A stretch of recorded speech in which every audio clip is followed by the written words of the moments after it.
We'll see if, well, I'll see if I can remedy that. It's very different. Yes. Hey, you think it's different for you.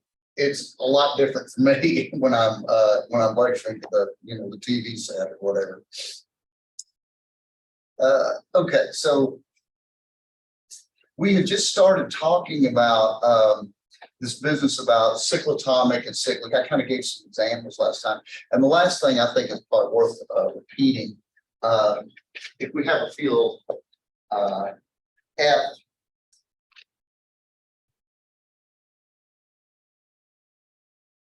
and K, an algebraic closure of K containing F. Then I define these things called the norm and the trace.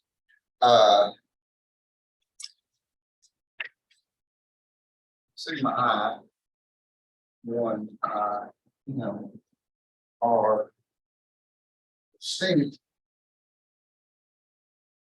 embeddings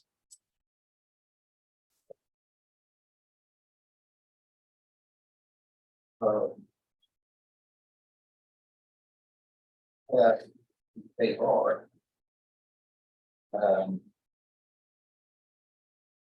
Then we define the norm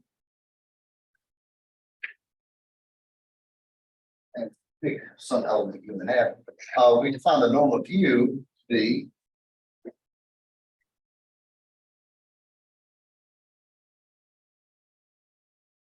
this is the norm from theta F of U with the product sigma I U. So it's the product over all the embeddings and the trace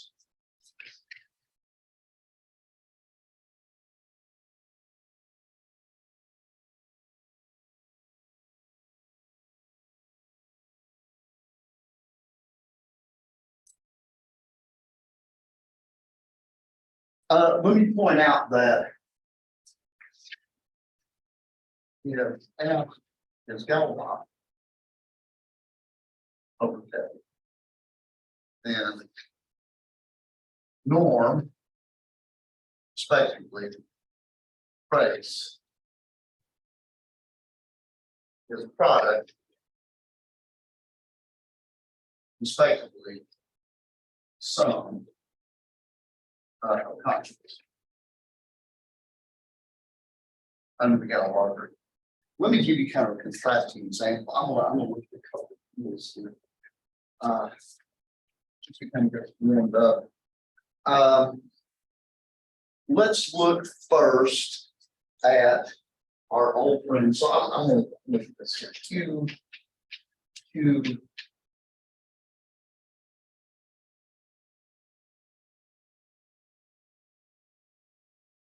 where omega gives that. Okay.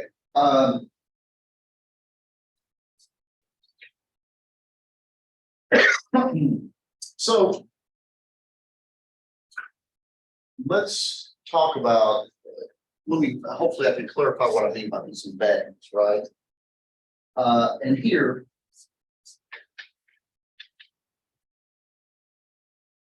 sometimes when you're setting as rational numbers, sometimes people say this is the embeddings in complex numbers, right? The complex numbers is, of course, not the algebraic closure to Q. It's too big, but it contains an algebraic closure to Q. And you never have to worry about things going to transcendental elements. So do this.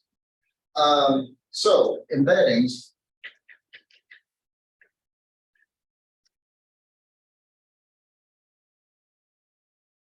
From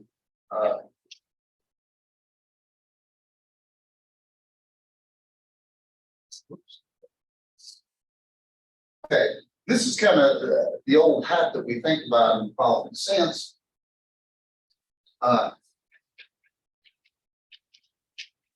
Conclusion determinant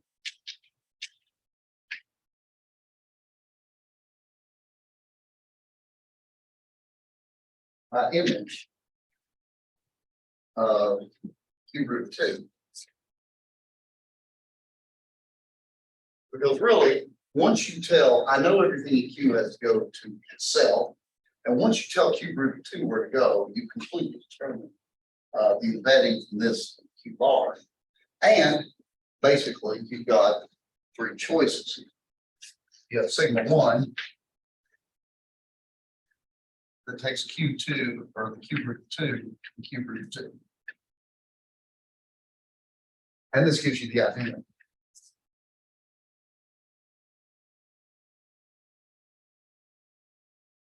Now, just as we observed before, when we were back sort of in the thick of the trenches of Galois theory, the only places you can take cube root 2 are to the other roots.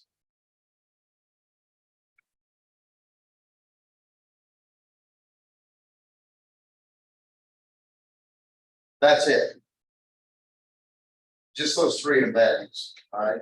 We've got the identity, we've got this embedding that takes cube root of 2 into omega cube root of 2. Notice I didn't say automorphism, it's an embedding. And actually what this does is it takes this field to the field Q adjoining omega times cube root of 2, and then it's complex and conjugate. Right. So you got those, and that's it. 3 distinct embeddings, because there's only 3 places I can take that root. And once I make that determination, it's completely, I completely understand, right?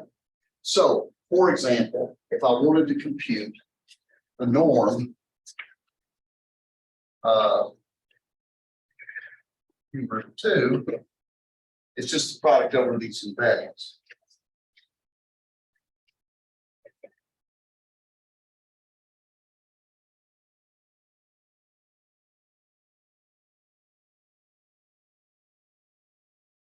Two.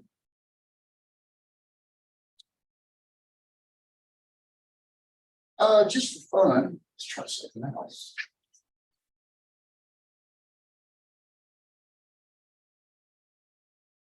What's the name of that?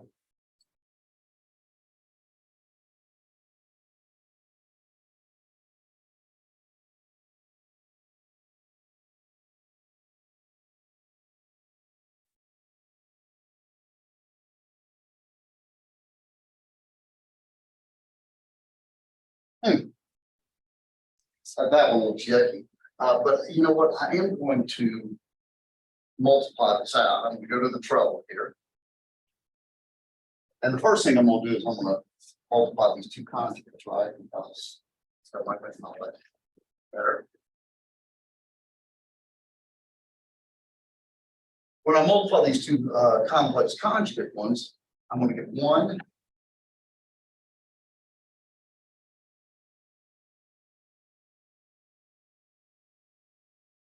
and I get that, and then I get cube root 4.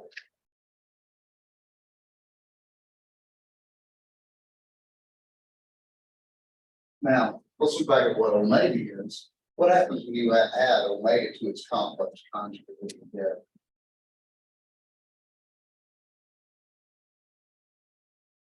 You get -1, don't you? So this is actually -1. And so this is 1 plus cube root of 2. 1 minus cube root of 2 plus cube root of 4. And this works out to be 1, cancel, cancel.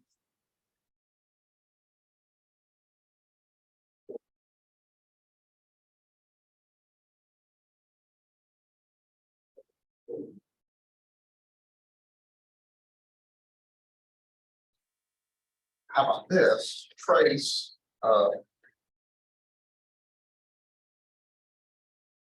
that's just adding up.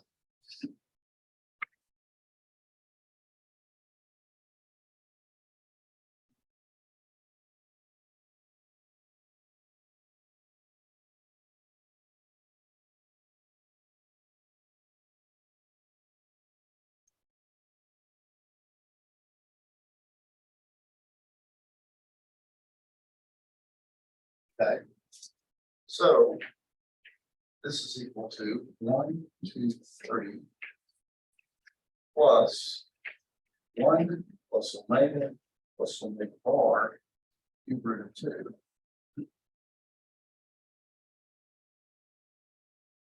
And notice this adds up to, see.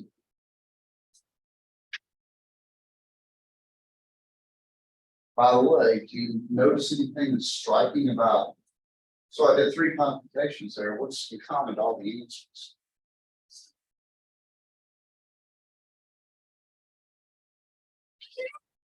You all can get this, just think rational. What's that? They are rational. That's very good. That's right. These are all rational numbers, right? This is not a coincidence, right?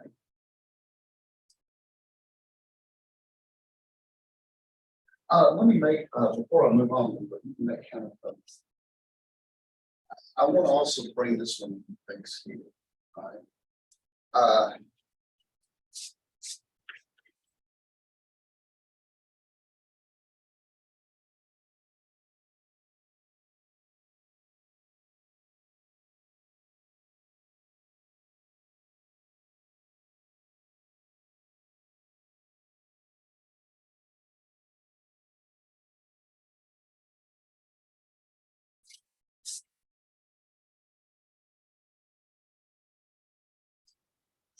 How many embeddings are there now for this?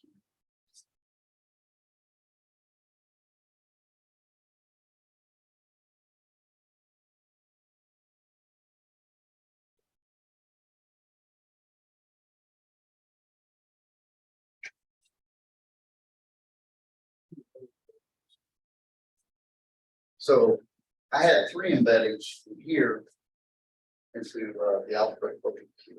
What about this?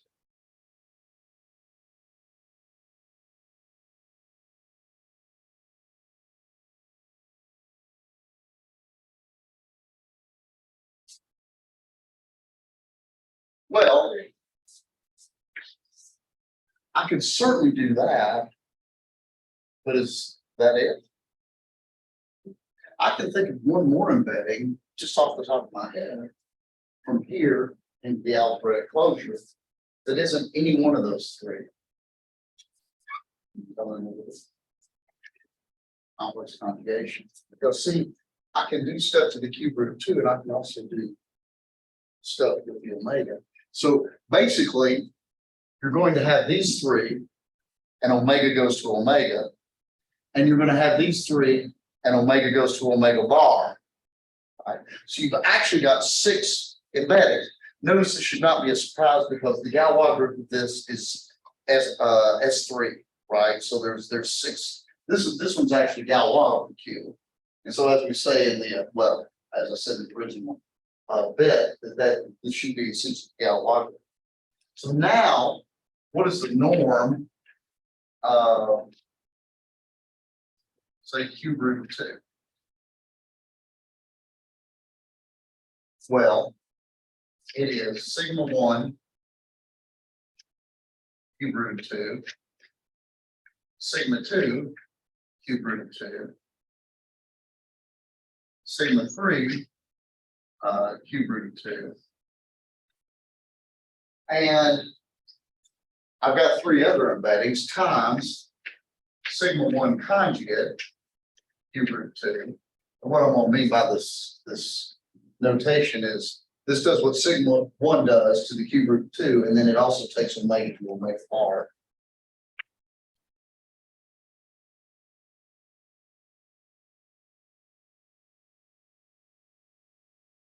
So this is cube root of 2. This is omega cube root of 2.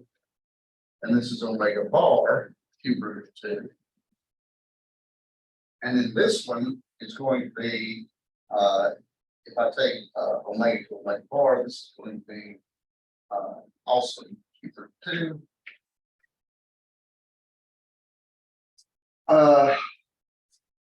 What does the embedding do to this? Again, it just takes omega cube root of 2. This is omega bar. So 2, 2, Thank you.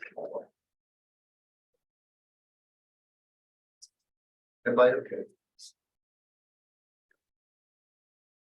So notice, be a little bit careful here, because the same element in this bigger field.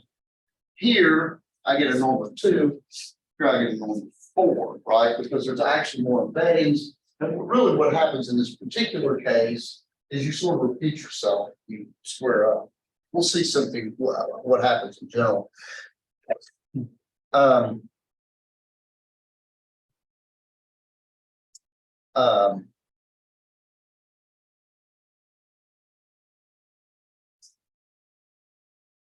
Notice that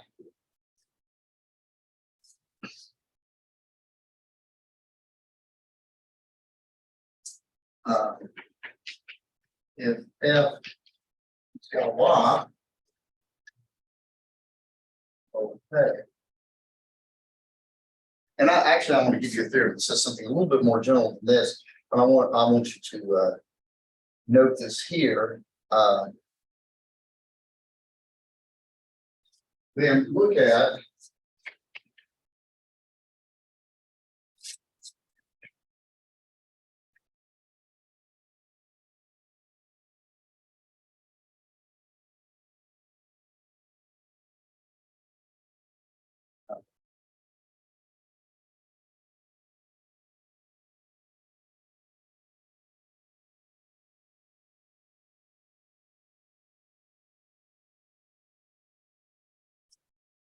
so in the case this is Galois, and I'm going to generalize this a bit, but I want you to notice this.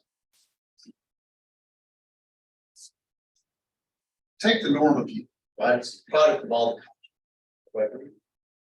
Let sigma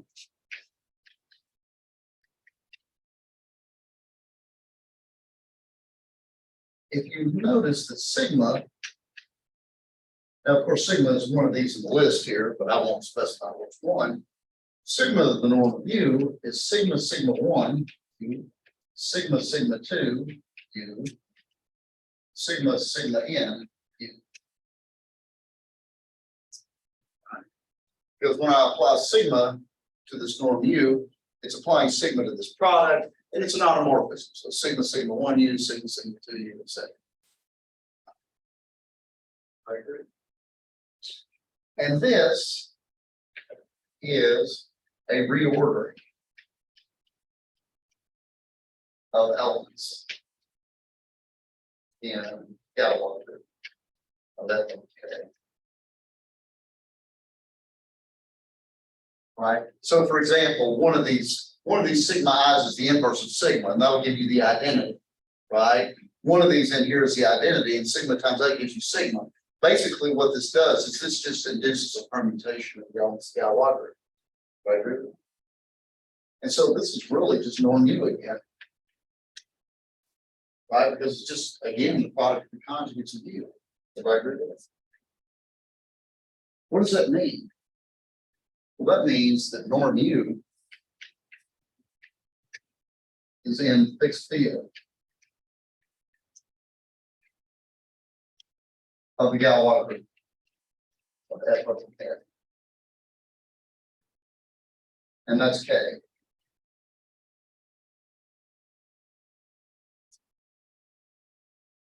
And this is why things turned out. Now, this first example I did wasn't Galois, but we're going to see why this generalizes a little bit.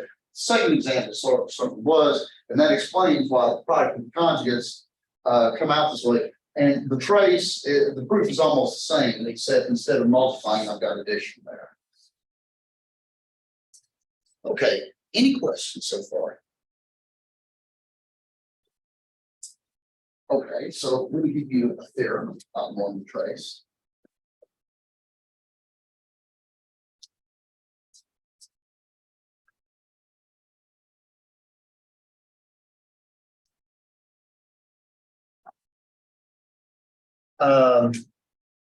Theorem 872.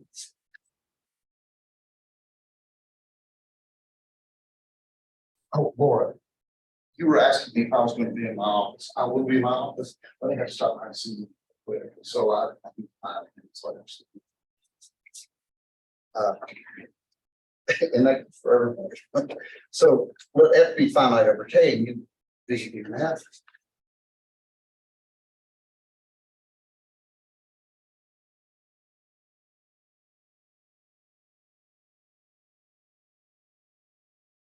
U and V elements of F. Right. Number one, the norm.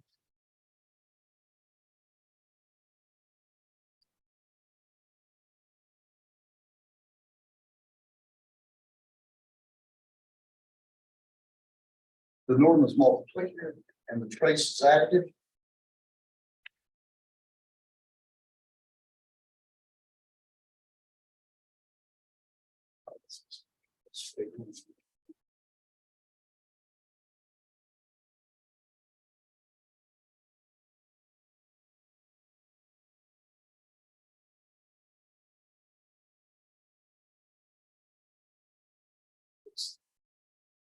Yeah, it says in the notes that that's UV. Of course, I'm not what I wrote in is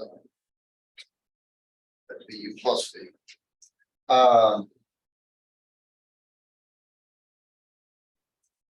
Two,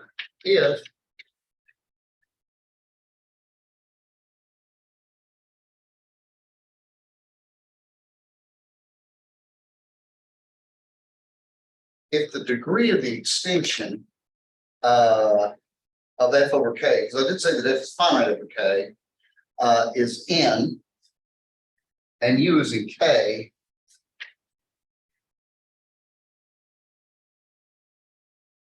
Anybody want to guess?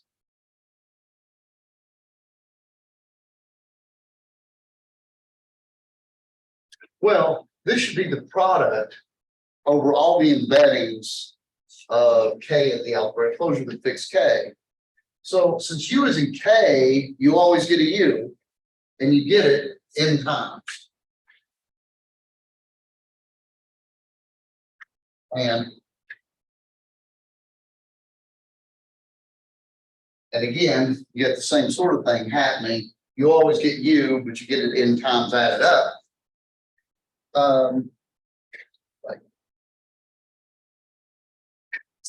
So here is the generalization, what I promised you. This goes beyond Galois.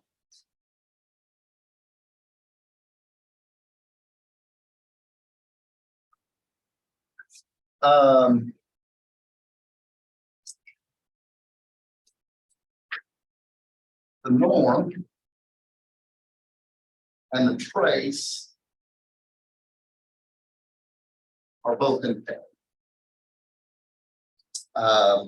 That's really kind of a useful thing. In particular, I can get more specific. The norm is actually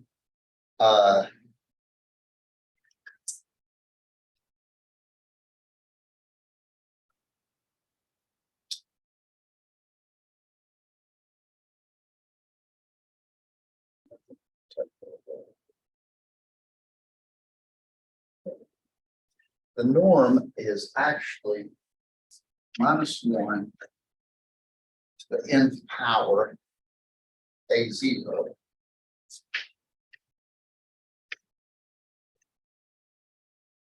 to the degree of the extension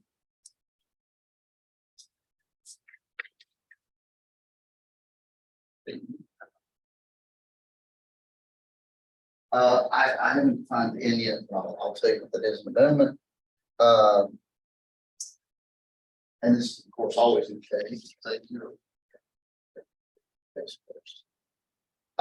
And the trace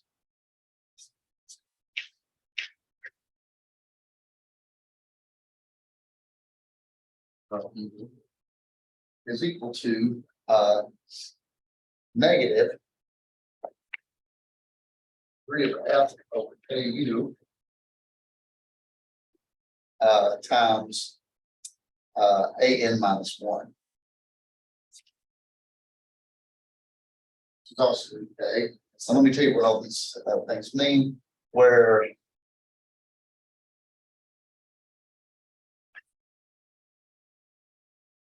let's say FX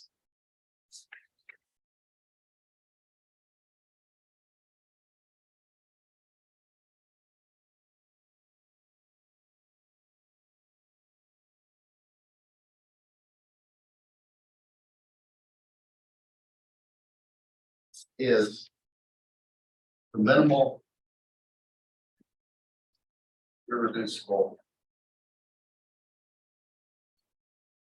polynomial.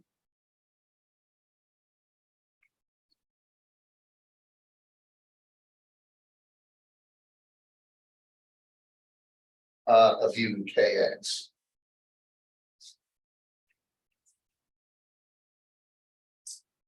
So, in other words, if you take the minimal polynomial for the element, so u is an f, of course. If you look at its minimal polynomial, right, it's got some minimal polynomial in kx. Essentially, there's your norm and there's your trace, fast and loose. It's related to. The norm is the constant term. You've got to adjust by -1 to the nth power, where n is the degree of the polynomial. And you've got to take it to the degree of f over ku, right? So if f equals ku, for example, that would be different. Let's check this out. Oh, and the trace. Notice instead of taking this to a power, you're actually multiplying it. This is sort of the analog for addition, minus this times a minus 1. So, for example, I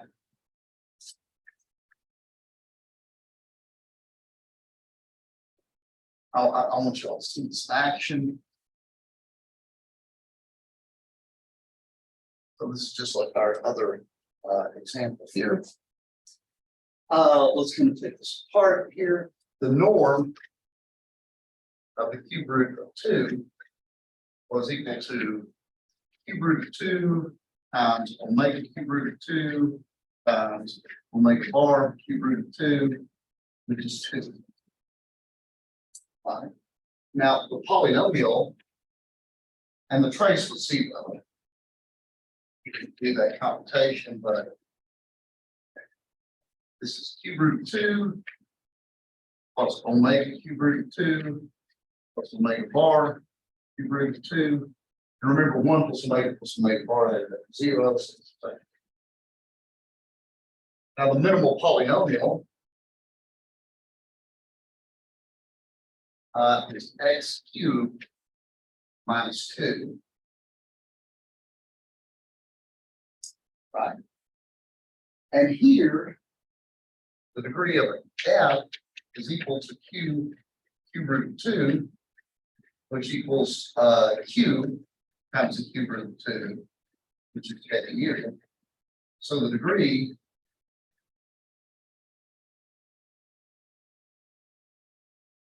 is in this particular example is 1.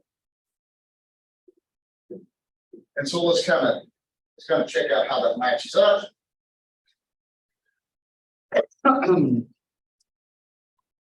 This is supposed to be -1 3 power. So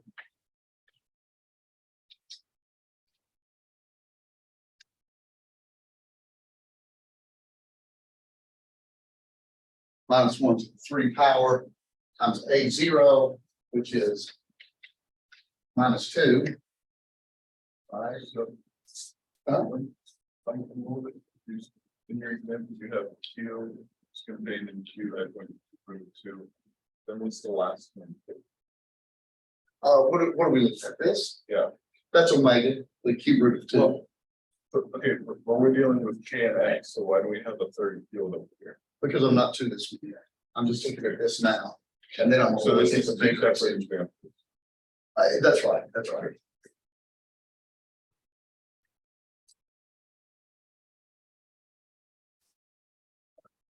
And what I get is. And the trace is sort of easier.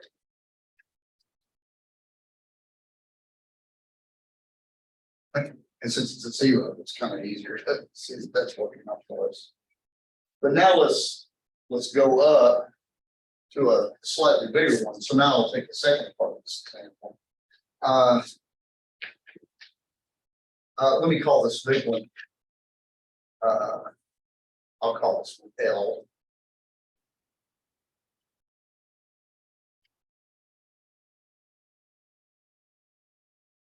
So we've already done this one, I think.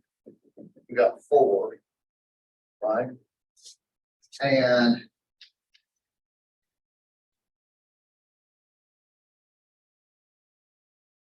this is also going to be a 0. Now notice in this case, the degree of L over KU is the degree of Q root of 2 omega over Q root of 2, which is 2.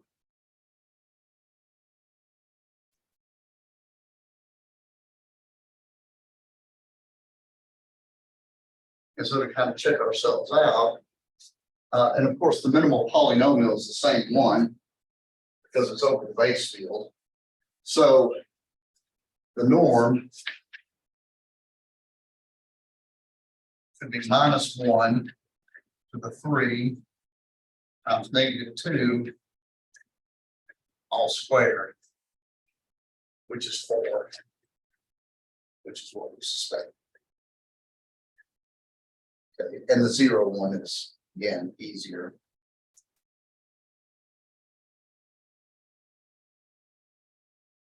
Okay. And finally, I got so excited about this video with my 4th one theorem.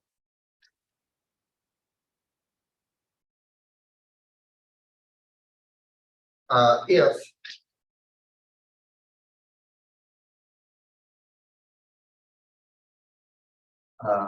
fields, we have K inside E, that's F are fields, then the norm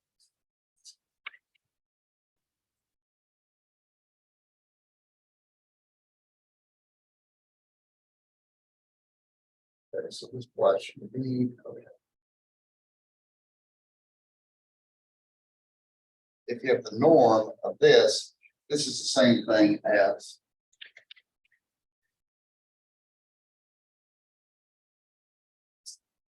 so this sort of composes very nicely, right? And you get something similar with trace, that is to say the trace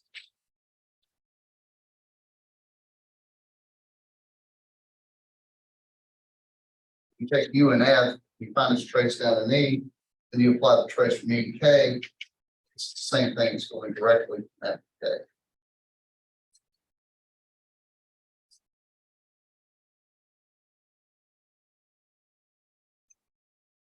Okay, any questions on? By the way, since what you're doing is you're multiplying products of conjugates, it's fairly easy to see. For example, let me just kind of give you sort of a boost up as to why these theorems are fairly easy to prove. If you look, for example,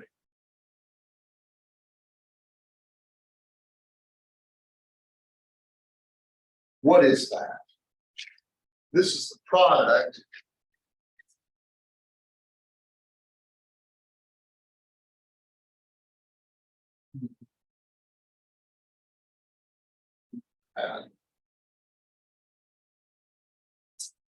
E hat is equal to the distinct embedding.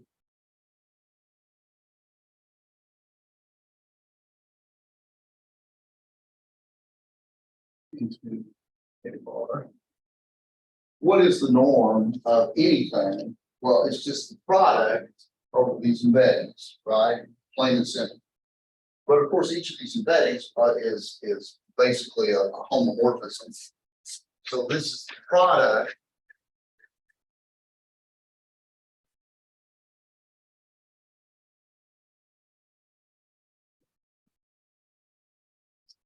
right? And so this product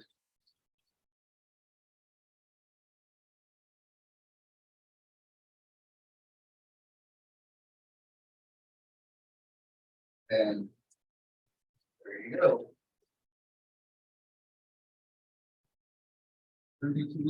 Let's go.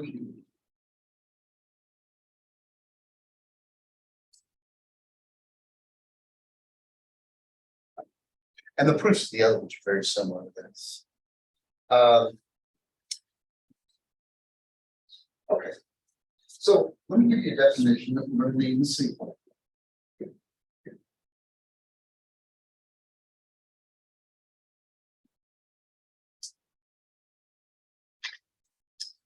Um,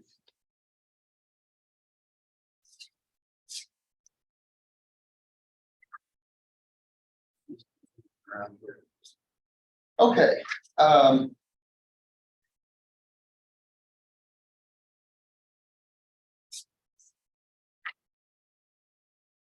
Definition, 873.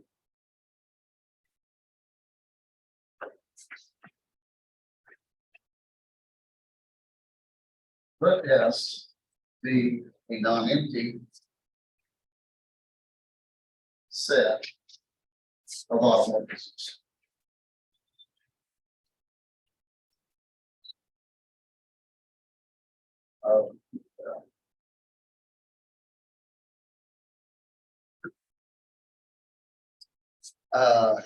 We say that S is linearly independent.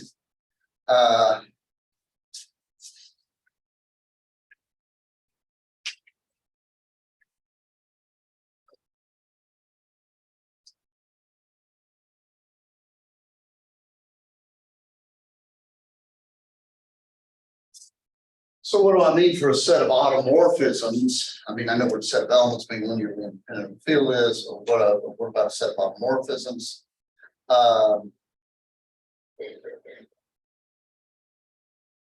So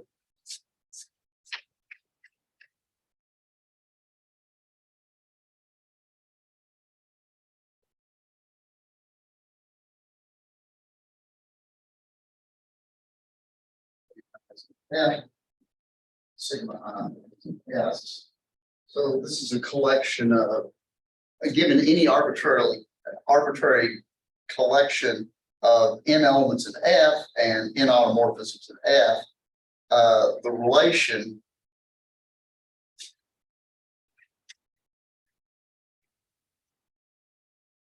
sum AI sigma I u equals 0, all u and F. So means that each AI is 0.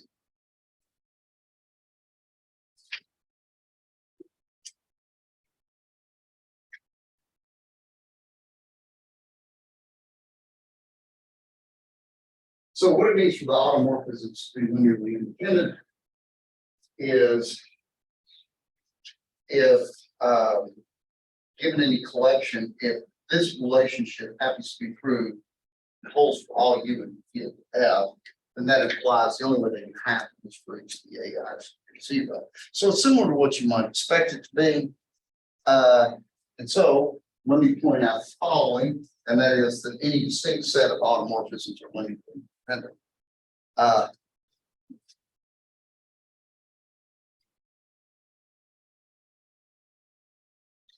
That lemma. 875. Any set of distinct automorphisms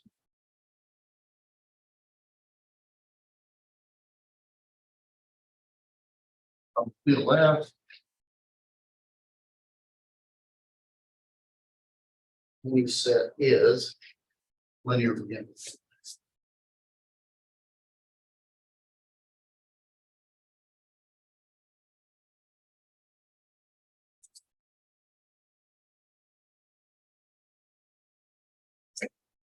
Okay, the proof of this, not super hard, but it involves a little clever trick that we're going to kind of, we're going to kind of use this theme a little bit later when we get to Holmes theorem 90. Proof.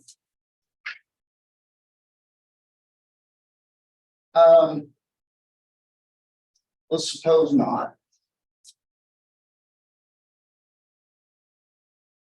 Then we can find non-zero elements of F.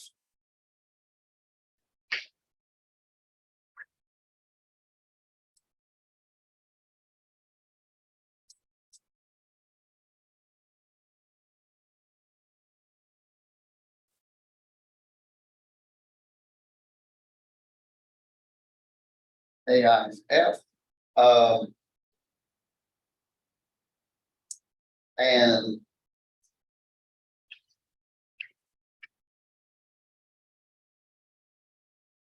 morphisms sigma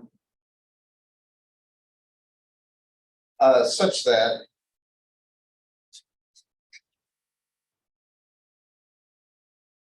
A1 sigma 1 U plus A2 sigma 2 U plus AN sigma N U is equal to 0 for all U and F.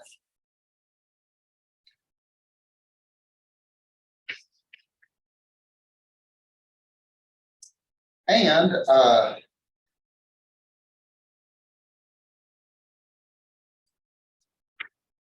we also suppose that this relation is minimal. That is, n one is a small positive.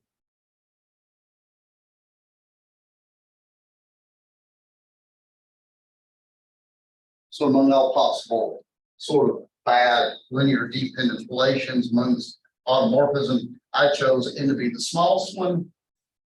And clearly N has to be bigger than 1, because if you have a single automorphism,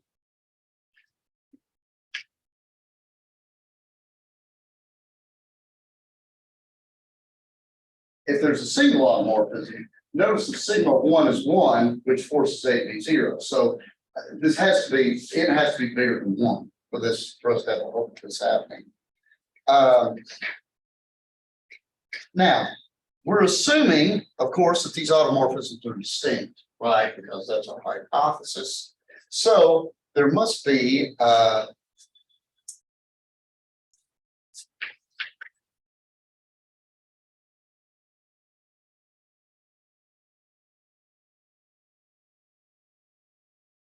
there exists a B and F such that sigma B or sigma 1B is not equal to sigma 2.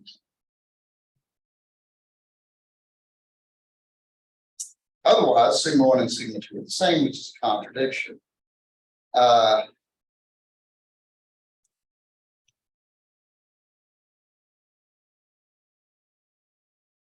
So what I want to do now is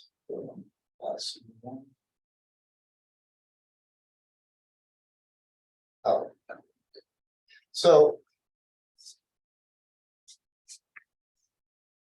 let's keep that in mind. Now notice that A1 sigma 1 UV plus A2 sigma 2 UV AN sigma N UV 0.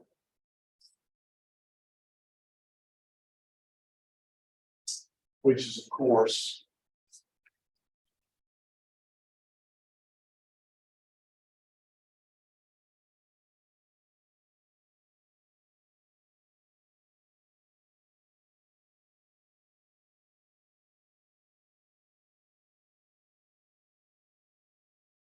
so all I've done here is I've taken the sigmas and kind of broken it up in separate bit.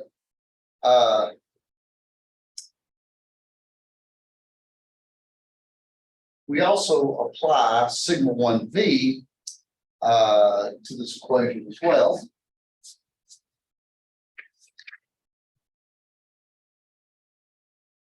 Well, they said multiply by.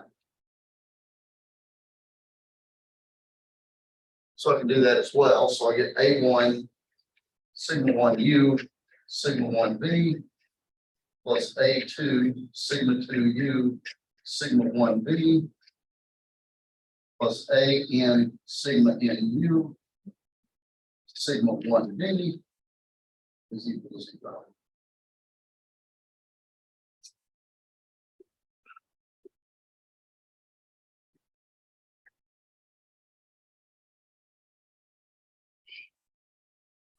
And now, I am going to subtract.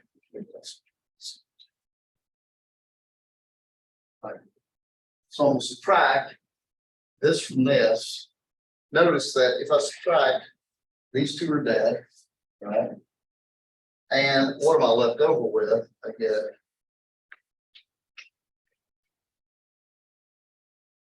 I get A2 sigma 2u times sigma 2b minus sigma 1b plus A3 sigma 3b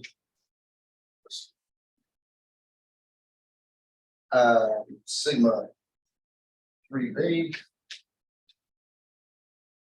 minus sigma 1b and AN sigma NU sigma NB. I'm gonna look this down. This camera.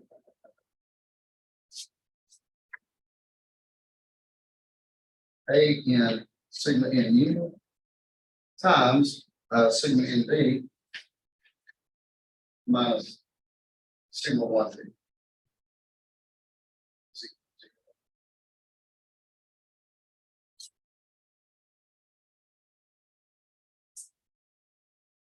Do I agree with that? So let's just subtract the other forms out. And notice that this is not 0. Right? Because we assume that these two are different. So sigma 2b minus sigma 1b is not 0. So this is, notice that this equation does hold for every u in F. So this is a smaller equation.